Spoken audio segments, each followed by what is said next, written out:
Hi, everyone. It's Katie Crysdale here from Lakeview Aquatic Consultants. Welcome back to the Aquatic Industry Insider. Today, I'm happy to be joined by Amanda Tomlinson from All-Star Aquatics, and we are going to be talking about a new Vancouver Parks Board policy regarding swim attire. So welcome, Amanda. Hello, everyone.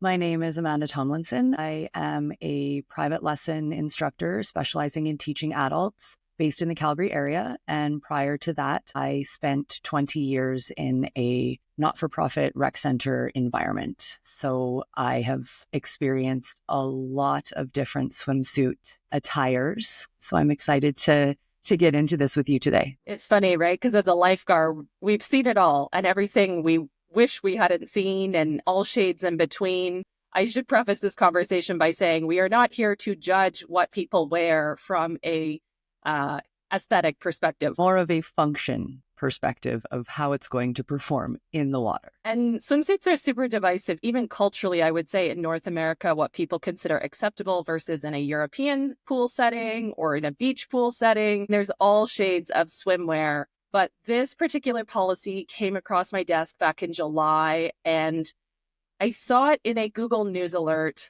I clicked on it, and I honestly thought that it was going to get repealed, revoked, it was going to disappear. And here we are 3 months later, and we're still able to chat about this policy because it is still active. I was very much of the same opinion that I thought there would be a lot more kickback, something would have to change, and it's surprising that it's remained the way that it is. So let me go ahead and give everyone some background as to this article. I will link everything in the video comments below so you can catch up on what we're talking about, and you can look at any of the resources that we provide as tools for your own facility policies or your own decisions on what you or your facility might be doing in terms of swimwear. The headline that I sent Amanda was from CBC, which is a mainstream legacy news organization here in Canada. The headline is Vancouver Park Board passes appropriate swimwear policy. This was dated July 3rd of 2024. Just going to read a couple sentences to give us some context here. Vancouver Parks Board commissioners have voted to pass a staff report clarifying appropriate swimwear at the city's pools. With the passing of the report, the guidelines allow appropriate swimwear, which mandates that people's genitalia be covered and disallows long flowing fabric, will become a permanent fixture at Vancouver's Aquatic Centre. Park Board staff brought the report forward last year as part of a pilot project after staff concerns related to pool users' bathing attire. So let's just start there. Amanda, what were your thoughts when I sent you this article? When you start at the beginning and you don't read all the way through, it seems very like just cover your bits and you're good. It seemed to me when you read just the first top little bit of the article, which we know most people usually only read the first paragraph, maybe two, that it's going to give people a little bit more free rein, because as long as their genitalia is covered, it doesn't flow and isn't long, it meets the requirements. So reading from the news article, it says that appropriate swimming attire is listed as a bathing suit, no definition, swim trunks or board shorts, t-shirts and shorts, burkini, swim hijab, leggings or tunic, rash guard, wetsuit. Unacceptable attire, according to the report, includes items designated for sexual or intimate purposes, clothing that absorbs water and becomes heavy, like jeans and sweatpants, and long flowing fabrics. For me, I lost it at the long flowing fabrics or clothing that absorbs water, because all fabric absorbs water. Even a proper quote unquote bathing suit absorbs water. So I'm a bit lost there. I got a little stuck on the clothing for sexual purposes. Like, we didn't need to swing that far. We could have just left it at undergarments. We didn't need to bring that higher level piece of it. Anything you're going to wear under your clothing that's an undergarment is not meant for swimming.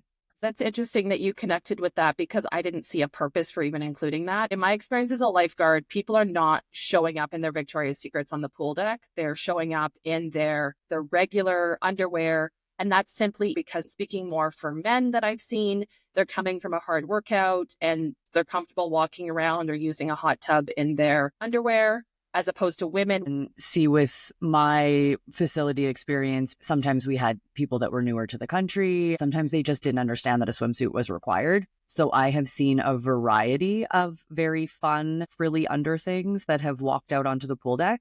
And that's interesting because every facility has different community in terms of the people who use the facility. For example, for me, when I worked at the University of Toronto, it was more of an athletic, high performance, competitive swimming environment. And so it was very noticeable when somebody came in something that was not a technical or competitive swimsuit, maybe more of a pretty swimsuit you might wear to the pool in Vegas or on a cruise ship where there's skinnier straps, ties, dangly bits, a decorative skirt, perhaps more risque for some people in terms of a higher cut bikini, top, bottom, both for men and women. And so it's interesting that this, for me, it's trying to cover the fabric, but it's also trying to police the tone of the pool. The more decorative event swimsuit market is exploding.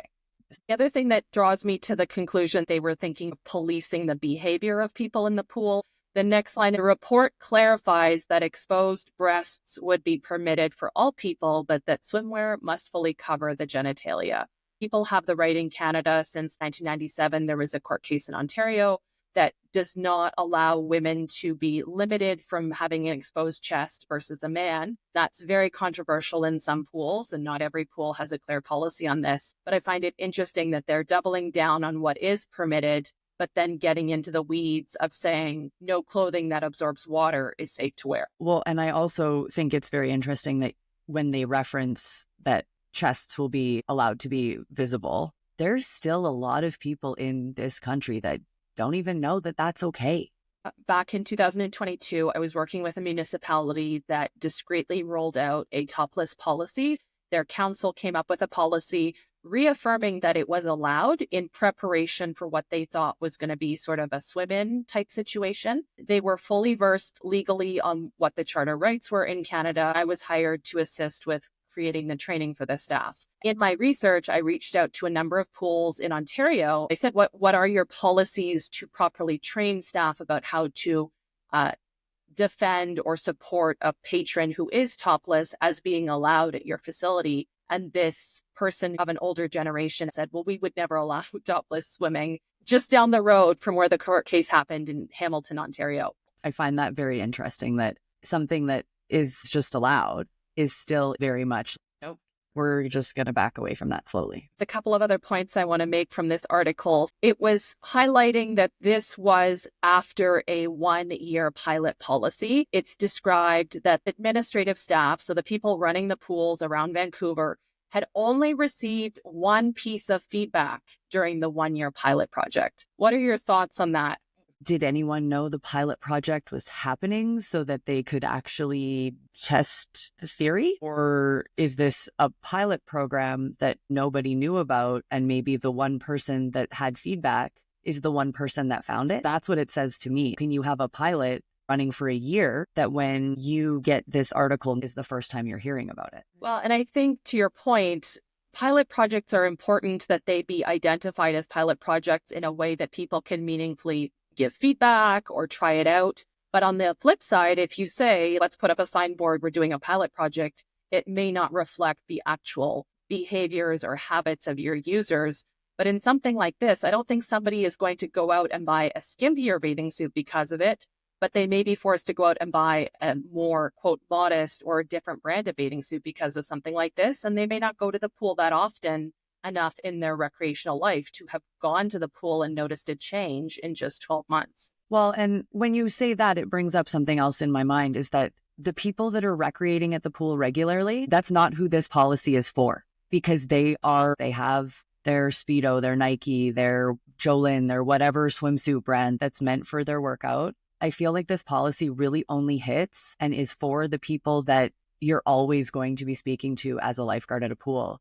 Your random drop-in users with friends, and swimming was an option, but they're unprepared. They want to go anyway. Now you have that education piece, or your vacationers who are from other places where they live. This is appropriate. Here it's not. So as much as the policy is a good idea because it gives you a blanket statement to stand behind, it's not for your regular users. Ultimately, it's for your random users. In the news article, the Park Board Manager of Recreation Services states that the guidelines were brought forward because of staff members requesting them, which I want to get to in just a second.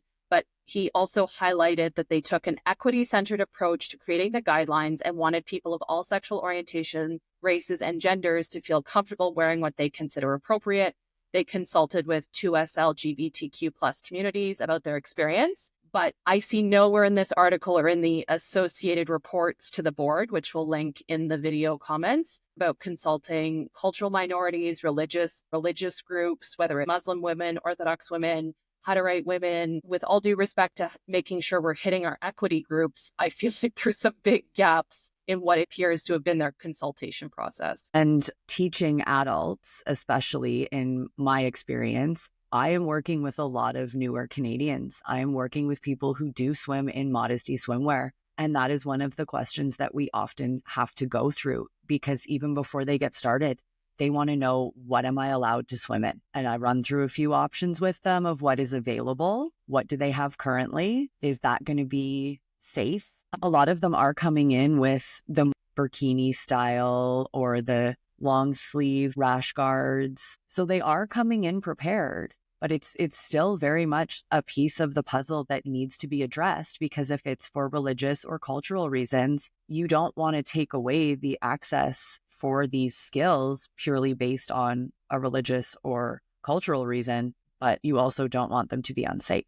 Most lifeguards have seen the risk that comes when people who don't have access to afford a bathing suit come in a bulkier sweatpant or a jean or a stiff, heavy fabric that becomes even heavier in the water. And we respect that not everyone can afford a swimsuit. But definitely for me, where I think they lost the plot is by allowing a swim hijab, a burkini, a tunic, something that might cover the butt if somebody's concerned about modesty. But then saying flowing fabrics, I know they emphasize long, flowing fabrics, but sometimes people will wear little skirts over their suits, or there's a built-in ruffle. That could be a flowing fabric. Or even a tankini. Because when you're buying a swimsuit for people who want to be more modest and have body coverage, sometimes that has some flow on it. Well, and I think to be size inclusive, some people are not comfortable with the form-fitting nature of bathing attire to begin with. And so for lots of different people, bathing attire is hiding the body form through a looser fabric. You get in the water, it will billow and flow a little bit in a way that I think forces us to police the language of this policy. And I just don't know how that helps the guards on the deck. I would agree. Because if it's a body image issue and they're trying to just be comfortable so that they can still participate in the activity, I don't truly believe that it's our place to police their body positivity either. I just recently reshared on YouTube a conversation I had with Ola, who is a swim instructor in Virginia. She's a modest swim instructor, and she's had a number of situations where the bullying or aggression from Aquatic staff who are comfortable being half naked all the time, and that doesn't match her experience, but she's very comfortable teaching lessons. I think it brings up a good point. Just because some people culturally are comfortable with rolling around in a swimsuit all day, every day, and talking to people while they're in various states of undress, that doesn't mean it's the same for everyone. One of the jokes I often make with my adult clients is that they have to admit that they don't know how to do something as an adult, and then they have to get half naked to learn it. It's a big ask. So when you take the half nakedness out and allow people to wear what they're comfortable in, as long as it's safe, you bring that ability much more close to everyone. One of the things I also really thought important to highlight when talking about this is that this is a policy for City of Vancouver public pools. We are not talking about a private member club. We are not talking about a hotel or a private facility that can set their own attire requirements like a dress code. We are talking about city publicly funded pools. My experience with public facilities has been that we can't really adjudicate our own personal preferences because we are municipally funded. We are a public facility that anybody, any ratepayer, any community member has the right to come in and use as part of their taxes. What has your experience been at public facilities or more private facilities? Do they follow those policies, or have you seen facilities set more strict policies on what people can wear or not? When I was working for the municipality of Edmonton, there was generic policies, but we also were working in a lower income community. So we did have more instances where we had kids and adults coming in that just didn't have access to proper swimwear. Became a pretty big education piece. As far as the private facilities that I've worked at, they also stayed in line with the Calgary and Alberta policies, but we did notice there was a lot more opinions and kickback on certain styles of swimwear.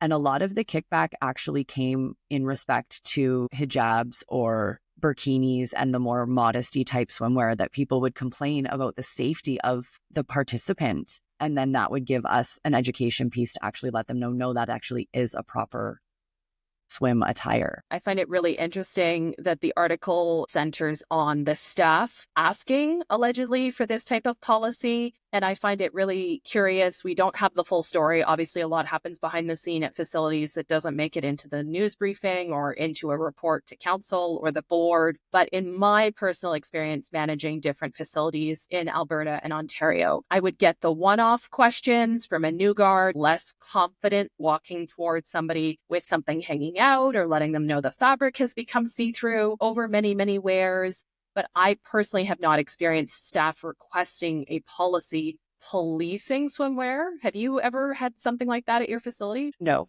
My experience with any of the staff that I've had is they're never looking for more rules to enforce. They have more than enough. And being the policer of fashion was never high on the list. So I don't know that I necessarily buy into that as being the reason. But when you think about a municipality the size of Vancouver and how much it truly covers, maybe it is a problem. And maybe they did ask, but I wouldn't, in my experience, expect lifeguards of any level to wish for more rules to enforce. With any of these conversations, I think it's important to go to the source, because a news article by a journalist who may not have all the details is only half the story. So I will link to the Vancouver Board of Parks and Recreation report in the video comments below. So this is an actual piece of legislative documentation as to the meeting that occurred and the decisions that were made. And this is dated from July of 2024. It basically states that at the end of this meeting, it's the recommendation that the Vancouver Park Board approve the permanent adoption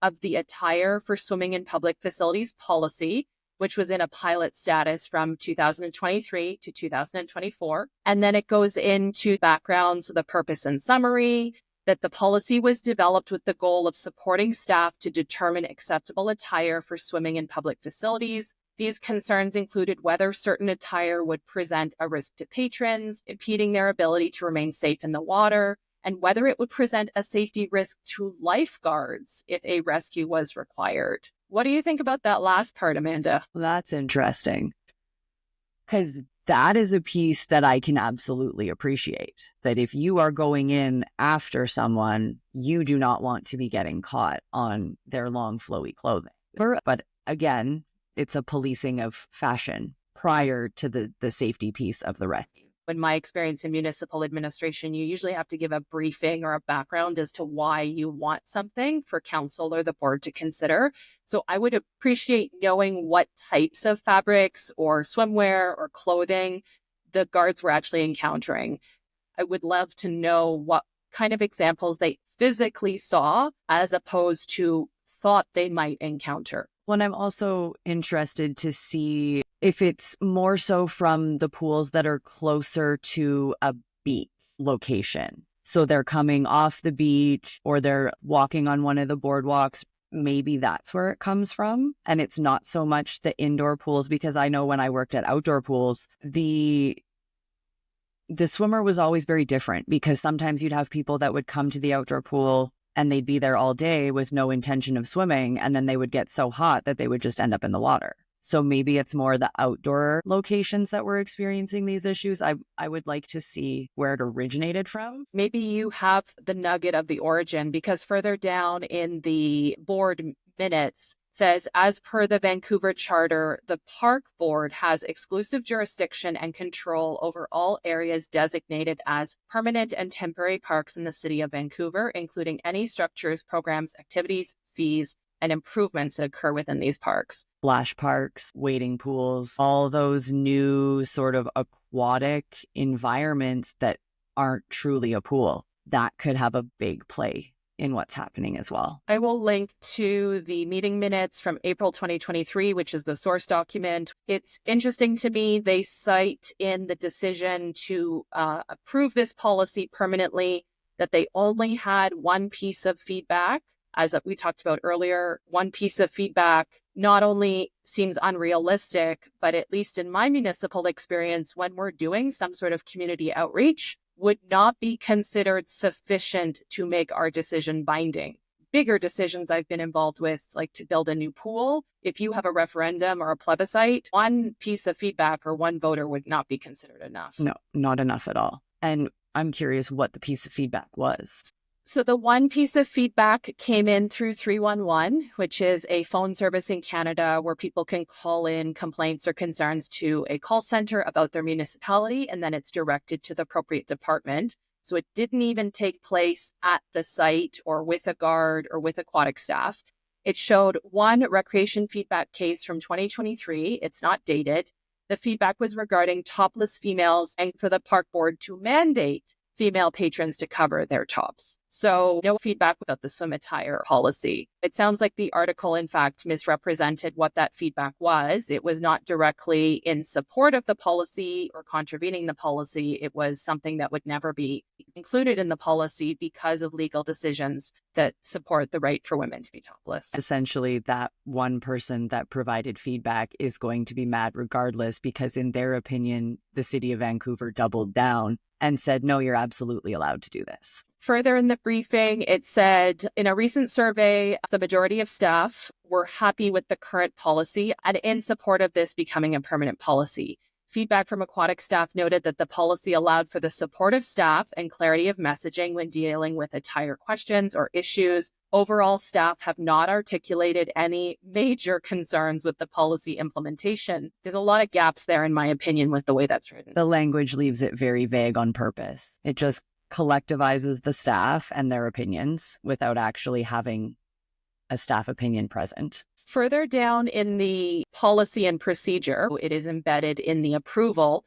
There is your standard city policy where it gives the scope, the purpose, policy statements, key principles, definitions, the procedure. It gives references to the BC Human Rights Act, BC pool regulations, and bizarrely, it also reiterates that participants are required to have control of their bladder or bowels, and disposable or reusable swim diapers and pants are to be worn by individuals without sufficient control, which I thought was an odd thing to include in this. It seems like a weird place to just throw it in again. It's important and it's relevant, but it doesn't feel like the right place to put it.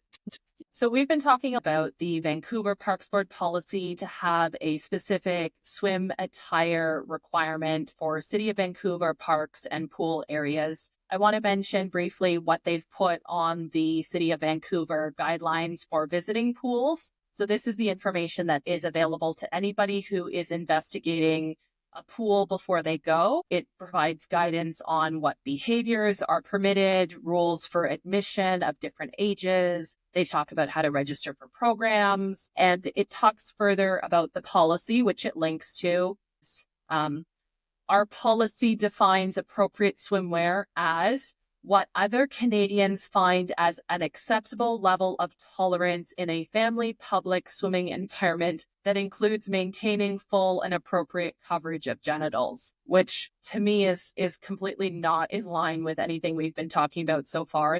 But what were your thoughts hearing that, Amanda? Can you read that one more time so I can actually make sure that I heard you correctly? Because I've been making a face at you hearing the wording of that, because it seems like the pendulum has swung.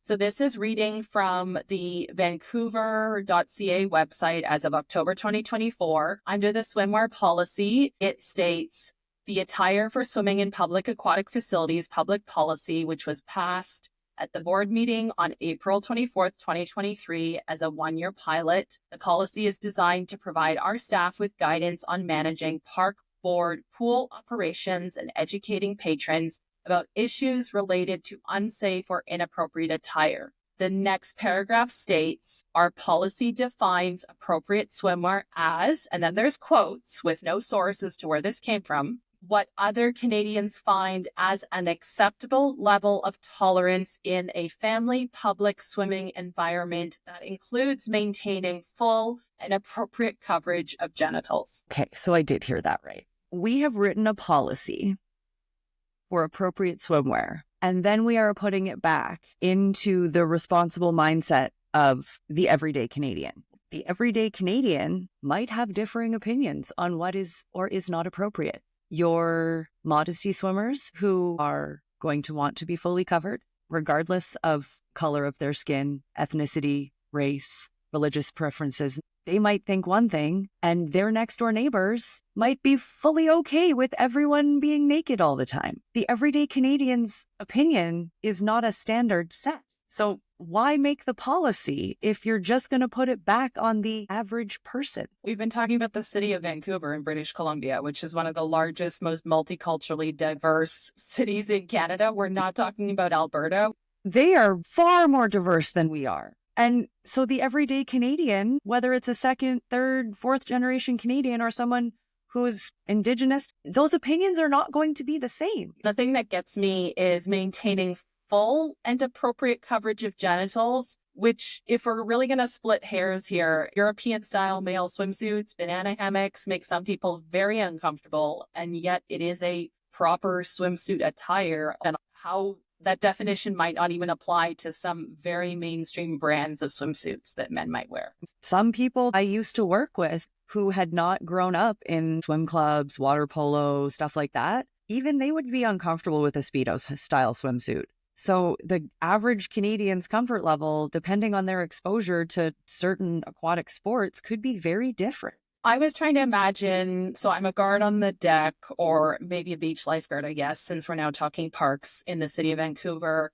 But I'm trying to understand how this would actually help the guards. And some customers are going to feel more licensed to complain about other bathers, in my opinion. And I also feel what they deem as appropriate coverage for one person might be deemed as not appropriate for another.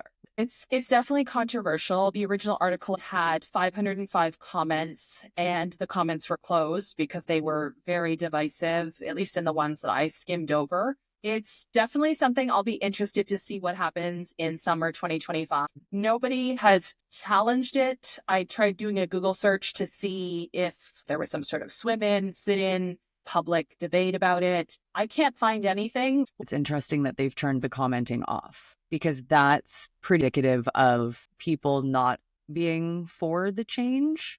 There is further linked on the website. I'll put a link in the comments below, something called the behavioral expectations. So it says, review our policy on safe access for everyone, which takes you to a City of Vancouver website, which discusses what they define as safe access in terms of behavioral expectations and usage. And I would imagine this comes into play in terms of vandalism, drugs, behavioral concerns. Lots of facilities do need to have policies that create broad guidelines for who can use a facility. Unfortunately, you can't have homeless people living in your recreation center lobby for weeks on end. Without getting into a conversation about every policy at every City of Vancouver pool, I guess speaking broadly, I'm just more surprised that there is such restrictive documentation in place at a city like Vancouver compared to what I've experienced in other organizations. Maybe it's because of the sheer size that they just don't deal with it.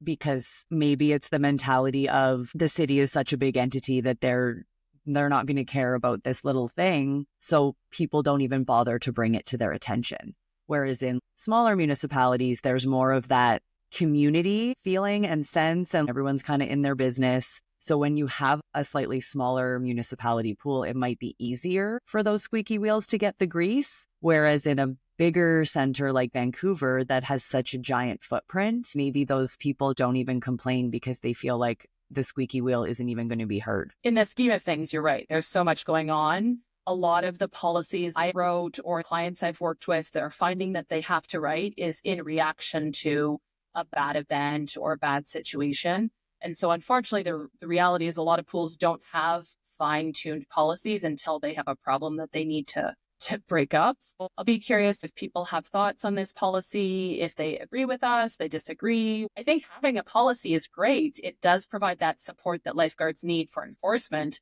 but this is not the way I personally would have written it or directed somebody to go. No, I agree. It seems like a very interesting way to get from A to B. And I'm not even sure how we fix it in the sense of if we look at just a couple of bullet points of things that are not allowed. The attire for swimming that is considered unacceptable includes, but is not limited to, items designed for sexual/intimate purposes, clothing which absorbs water and becomes heavy, such as jeans or sweatpants, attire with long/flowing fabric that may limit movement or cause a safety risk. So only 3 bullet points, but pretty wide open for me. Same with the sexual purposes and intimate things. It sort of swings high and then comes back down to undergarments. They're being very, very careful in how they're choosing their words so that it is vague enough to be clear, but not clear enough that it isn't vague. We'll just have to see what happens. If somebody has any direct engagement with this policy or feedback that they've encountered trying to wear a certain thing or not in Vancouver, I would be curious. But like you said, in the scheme of things, so much happening in a big city that this is easily pushed through if it's deemed to be necessary for the staff to have support on the deck. And when it becomes an issue, it might be later when somebody doesn't have the ability to wear something. Any final thoughts or anything else you want to add, Amanda? No, I'm just excited to see what comes around next summer because I am in agreement with you that I think when the outdoor pools open, that's going to be where the proof might be in the pudding a little bit more than at a standard indoor pool. Well, and I don't know how many outdoor pools were actually open this summer because I know Kitsilano, one of their big pools, was closed due to a leak and they're putting a new liner in it. If they had any sort of staffing issues, as we've seen in a lot of municipalities in the last year, if they had reduced operating hours due to reduced aquatic staff availability, that may also have come into play. It was a unique summer. We had the Olympics. I mean, the economy is bad. There's so many factors. We'll circle back on this topic if we get more information. But I want to say a big thank you to Amanda Tomlinson from All Star Aquatics, and we'll catch you in the next video.